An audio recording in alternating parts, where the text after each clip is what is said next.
Assalamualaikum warahmatullahi wabarakatuh. Kami dari kelompok 9 akan mempresentasikan tentang volume terpindahkan. Kelompok 9 ini terdiri dari Anissa Rizky, Aurelia Arisanti, Nadia Rizky, Taris Arung, Yusuf Kurnia, dan Anissa Yuwandari.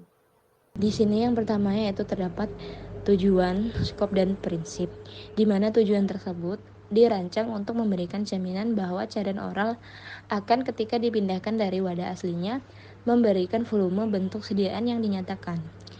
Kemudian, untuk skopnya sendiri, di sini berlaku untuk produk yang dikeluarkan dengan menuangkan dari wadah. Pengujian ini berlaku apakah produk dipasok sebagian sediaan cair atau sediaan cair yang dibuat dari padatan dengan menambahkan volume tertentu dari pengencer tertentu. Kemudian sediaan cair tersebut tidak diperlukan untuk artikel yang dikemas dalam wadah unit tunggal jika monografi mencangkup uji keseragaman satu dosis. Yang terakhir yaitu prinsip, di mana untuk menentukan volume yang dapat ditentukan, pertama yaitu pilih wadah NLT30 dan dilanjutkan sebagai berikut untuk bentuk sediaan yang ditentukan. Solusi oral dan suspensi oral dikocok isi 10 wadah satu persatu. Kemudian bubuk yang diberi label untuk menyatakan volume cairan oral yang dihasilkan. Apabila bubuk dibentuk dengan volume pengecer yang ditunjukkan dalam label, kemudian siapkan 10 wadah dengan volume pengencer yang tertera pada label, diukur secara akurat dan dikocok satu persatu. Jadi poin selanjutnya adalah cara pengujian. Cara pengujian pada volume terpindahkan ini, kita harus menyiapkan sampel yang akan diuji volume sediaannya. Sebelumnya kita harus mengocok sampel untuk memastikan sediaan itu apakah telah terdispersi dengan sempurna atau belum. Jadi setelah dikocok nanti sampel dapat dituang pada gelas ukur dengan menggunakan bantuan corong agar tidak tumpah. Lalu dilakukan dengan hati-hati agar menghindari terbentuknya gelembung udara pada sediaan. Setelah itu, pastikan telah menuang seluruh sediaan pada gelas ukur. Sampel yang telah dituangkan nanti didiamkan tidak lebih dari 30 menit jika untuk wadah dosis ganda dan juga 5 menit, didiamkan 5 menit untuk wadah dosis tunggal, kecuali dinyatakan lain pada monografi. Lalu jika telah bebas dari gelembung udara, dapat diukur volumenya, dicatat, dan juga dihitung hasil. Oke, selanjutnya ada nilai penerimaan atau acceptance value yang dipersyaratkan untuk volume uji terpindahkan. Yang pertama ada untuk multiple unit container. Pada tahap pertama dipersyaratkan rata-rata volume 10 sediaan tidak kurang dari 100% dan tidak ada dari sediaan tersebut yang nilainya kurang dari 95% dari yang tertera pada etiket. Maka sediaan tersebut harus evaluasi. Syarat yang kedua, rata-rata volume 10 sediaan tersebut kurang dari 100% dan tidak ada dari 10 sediaan tersebut yang nilainya kurang dari 95% dari yang tertera pada etiket, maka dilanjutkan tahap kedua. Kemudian syarat yang ketiga yaitu rata-rata volume 10 sediaan tersebut tidak kurang dari 100% dan tidak lebih dari satu sediaan nilainya kurang dari 95%, tetapi tidak kurang dari 90% dari yang tertera pada etiket, maka dilanjutkan tahap kedua.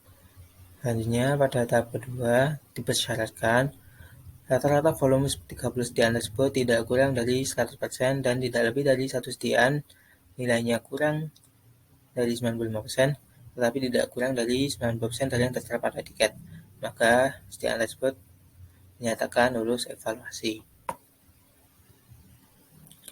Selanjutnya, pengujian untuk single unit container. Pada tahap pertama dipersyaratkan rata-rata volume dari 10 sediaan tersebut tidak kurang dari 100% dan dari volume 10 sediaan tersebut dalam rentang 95-110% dari yang tertera pada tiket, maka sediaan tersebut dinyatakan lulus evaluasi. Kemudian syarat kedua, apabila rata-rata volume 10 sediaan tersebut kurang dari 100% dan tidak ada dari sediaan tersebut di luar rentang 95-110% dari yang tertera pada etiket, maka dilanjutkan tahap kedua.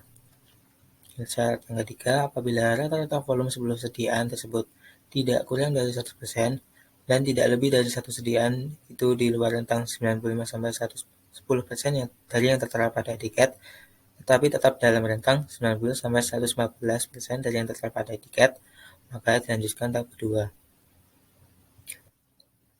Selanjutnya, pada tahap kedua, dipersyaratkan untuk rata-rata volume 30 sediaan tersebut tidak kurang dari 100% dan tidak lebih dari satu sediaan di luar rentang 95-110% dari yang tertera pada tiket, tapi tetap dalam rentang 90-115% dari yang tertera pada tiket, maka sediaan tersebut dianggap lulus evaluasi.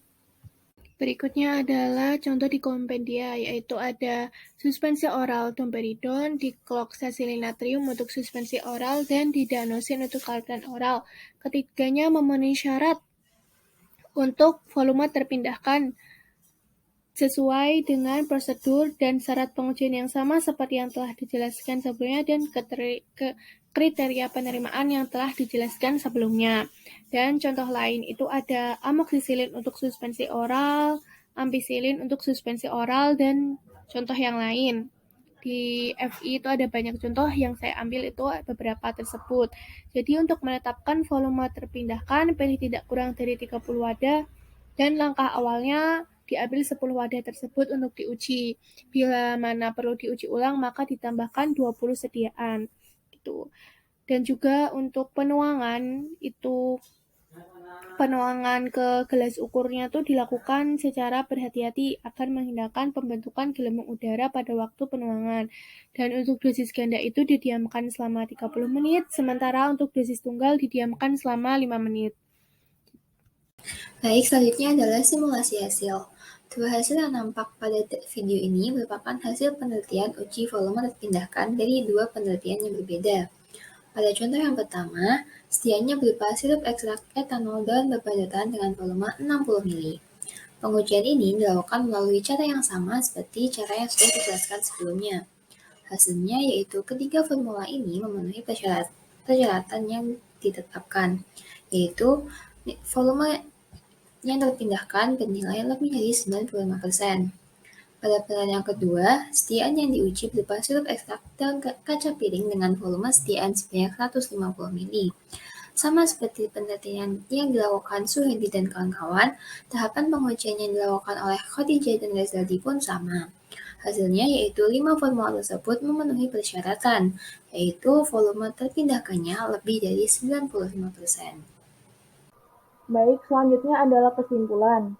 Jadi, uji volume terpindahkan dirancang sebagai jaminan bahwa cairan oral yang dikemas dengan volume yang tertera pada etiket ini tidak boleh lebih dari 250 ml, yang tersedia dalam bentuk sediaan cair atau sediaan cair yang dikonstitusi dari bentuk padat dengan penambahan bahan pembawa tertentu dengan volume yang ditentukan. Jika dipindahkan dari wadah asli, akan memberikan volume terpindahkan seperti yang tertera pada etiket. Untuk persyaratannya sendiri, ini terdiri dari dua jenis. Yang pertama untuk sediaan wadah dosis ganda, yang kedua untuk sediaan wadah dosis tunggal. Untuk sediaan wadah dosis ganda, ini memenuhi syarat jika volume rata-rata cairan yang diperoleh dari 10 wadah tidak kurang dari 100%. Dan tidak ada satu wadah pun volumenya kurang dari 95% dari volume yang tertera pada etiket. Kemudian, untuk sediaan wadah dosis tunggal memenuhi syarat jika volume rata-rata cairan yang diperoleh dari 10 wadah tidak kurang dari 100%. Dan volume dari masing-masing wadah terletak dalam rentang 95% hingga 110% dari volume yang tertera pada etiket. Sekian presentasi dari kelompok kami tentang volume terpindahkan. Apabila salah-salah kata, kami mohon maaf. Wassalamualaikum warahmatullahi wabarakatuh.